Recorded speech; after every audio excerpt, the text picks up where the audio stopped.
तो आइए जानते हैं झारखंड की छोटी बड़ी खबरों को सिर्फ 10 मिनट के अंदर। तो दोस्तों हम आपको बता दें, टाइगर जयराम मातो के पुराने साथी संजय मेहता बोले कि जोसेफ विजय की तरह हमें भी मौका दीजिए, हम भी झारखंड में अच्छा काम करके दिखाएंगे जो आप सभी को जरूर देखना चाहिए। फिर आप अभी जोसेफ को देखिए, थलापति विजय। 2029 में आजसू पार्टी सत्ता के केंद्र में रहेगी, ये बातें मैं पूरे विश्वास के साथ कह सकता हूँ।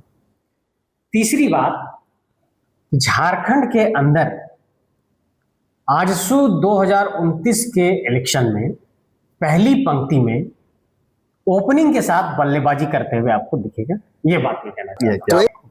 29 में जो वर्तमान की सरकार है वो सत्ता में नहीं आएगी, ठीक है। ये बातें मैं किसी सादे कागज पर सिग्नेचर के साथ लिख सकता हूँ। पहला तो उन्होंने कहा कि 6 महीने तक मैं कुछ नहीं कहूंगा, जोसेफ को वक्त दूंगा काम करने के लिए। और दूसरा, उन्होंने छोटे दलों से ये कहा कि राज्य में कोई राजनीतिक अस्थिरता नहीं आए, इसके लिए आप सरकार बनाने के लिए आगे आइए और मदद करिए थलापति को।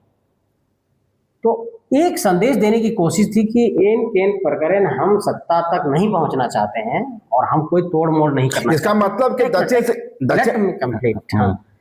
और वो उन्होंने संदेश दिया। और दूसरा, वही एक तरीके से गेस्चर शो करते हुए आपके विजय जोसेफ जो है उनसे मिलने के लिए।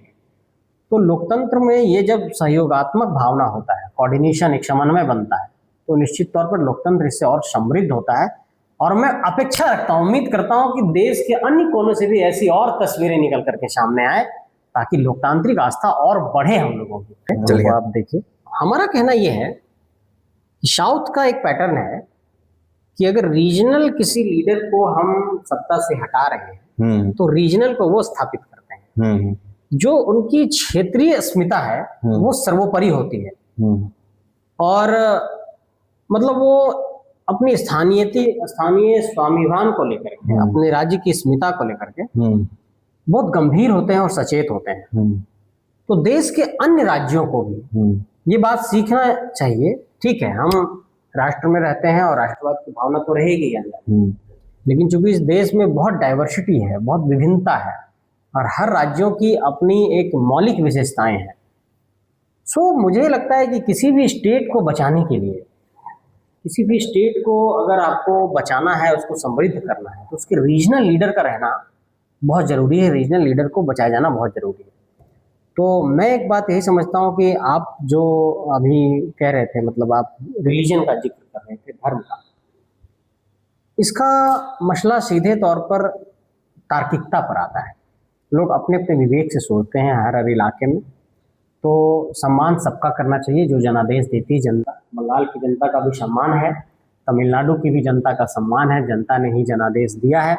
लेकिन एक बात मैं फिर से जोड़ना चाहता हूँ कि झारखंड की अस्मिता और स्वाभिमान की हम लोग बात करते हैं, झारखंडी स्वाभिमान की बात करते हैं और ये हमारी प्राथमिकता के केंद्र में है।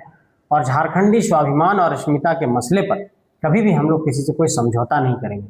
हमारा कोई अलायंस पार्टनर हो सकता है, कोई भी हो सकता है, लेकिन हमारी जो अपनी विचारधारा है, जो हमारा अपना पॉलिटिकल लाइन है, जो हमारी अपनी पॉलिटिकल आइडियोलॉजी है, जो आजसू का संघर्ष है, उससे हम कहीं अलग नहीं होते। वो हमारी आत्मा है ना। नहीं, मैं इसीलिए तो सवाल कर रहा था। वो हमारी आत्मा है। जोसेफ विजय ने जो जीत हासिल की, जोसेफ विजय ने जीत के बाद जो रास्ता दिखलाया, स्टालिन के पास पहुंचते हैं, स्टालिन से गले मैं इसकी प्रशंसा करता हूँ।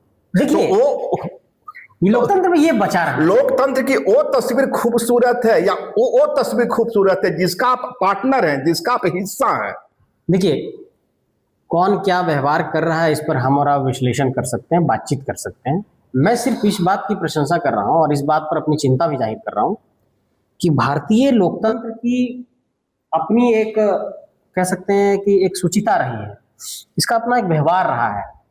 अटल जी को सभी दलों में लोग प्यार करते थे, सभी दलों के अंदर अटल जी को प्यार करने वाले लोग थे। तो आपको अपना व्यक्तित्व बनाना पड़ता है। तो अगर आप देखेंगे उस चेहरे को, स्टालिन ने एक बड़ा एग्जाम्पल पेश किया, पहला और बढ़े हम लोगों की। चलिए ठीक है।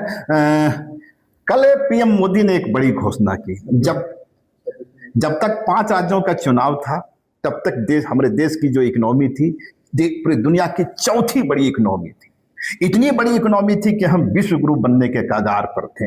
लेकिन जैसे ही चुनाव खत्म हुआ, हम अचानक लगा कि हम एक भ्रम में जी रहे हैं। मैं इसलिए कह रहा हूं कि हमारे ही पीएम सामने आकर कहते हैं कि सोना मत खरीदो, विदेश की यात्रा मत करो, पैसा बचाओ। ये सारी चीजें अच्छी हैं, लेकिन होता क्या है कि इधर वो संदेश देते हैं और उधर फिर चले जाते हैं प्रचार में।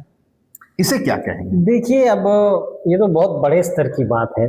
सरकार की इकोनॉमी कैसी है, मिडिल ईस्ट में युद्ध चल रहा है, बहुत सारे ऐसे कारक हैं, और किन संदर्भों में उन्होंने किस रेफरेंस के साथ इन सब बातों को कहा है, तो मुझे लगता है कि एक बार मुझे भी इसको पढ़ने की ज़रूरत है। लेकिन मैं एक बात सिर्फ यही कहना चाहता हूँ, नहीं आप ही नहीं, इस देश ये देश का पूरा विपक्ष ही आज पढ़ रहा है। ठीक है, उस विपक्ष का हिस्सा अब भाजपा बन रहा है, आंसू बन रही, मुझे नहीं मालूम, पर पूरा विपक्ष आज पढ़ रहा है कि देश की इकोनॉमी कहाँ है। जो एनडीए के पार्टनर हैं वे तो आज भी कह रहे हैं कि हम पूरी दुनिया का चौथा बड़ा इकोनॉमी है। देखिए, ये सब तो आंकड़ों की बातें हैं। मेरा कहना तो सिर्फ एक ही है कि अगर गरीब की थाली में खाना पहुंच रहा है, गरीब का बच्चा स्कूल जा रहा है, गरीब समृद्ध हो रहा है, तो ये एक समृद्धि मानी जाएगी। अभी जो आपने प्रधानमंत्री जी के स्टेटमेंट की बात की है, अब उनके पास क्या रिपोर्ट आया, क्या उनके पास आंकड़े आए, किस संदर्भ में उन्होंने कहा, तो ये तो प्रधानमंत्री कार्यालय और प्रधानमंत्री जी स्पष्ट करेंगे। मैं तो उस काबिल नहीं हूँ इतने बड़े व्यक्तित्व पर मैं कुछ टिप्पणी करूँ। लेकिन मैं सिर्फ यही कहना चाहता हूँ कि देश को इस वक्त एक बहुत बड़े, आप कह सकते हैं कि वित्तीय स्ट्रेंथ की जरूरत है।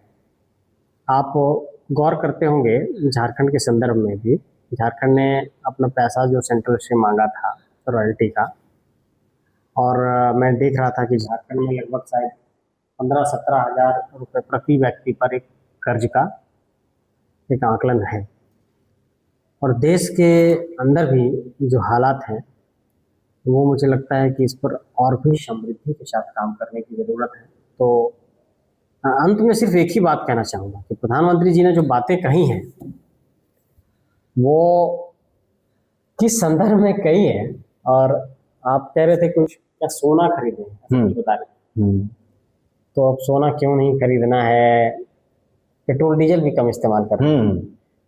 तो अभी तो आम जनमानस में एक सोच रहती है कि मोदी जी बोले हैं तो कुछ सोच करके ही बोले होंगे।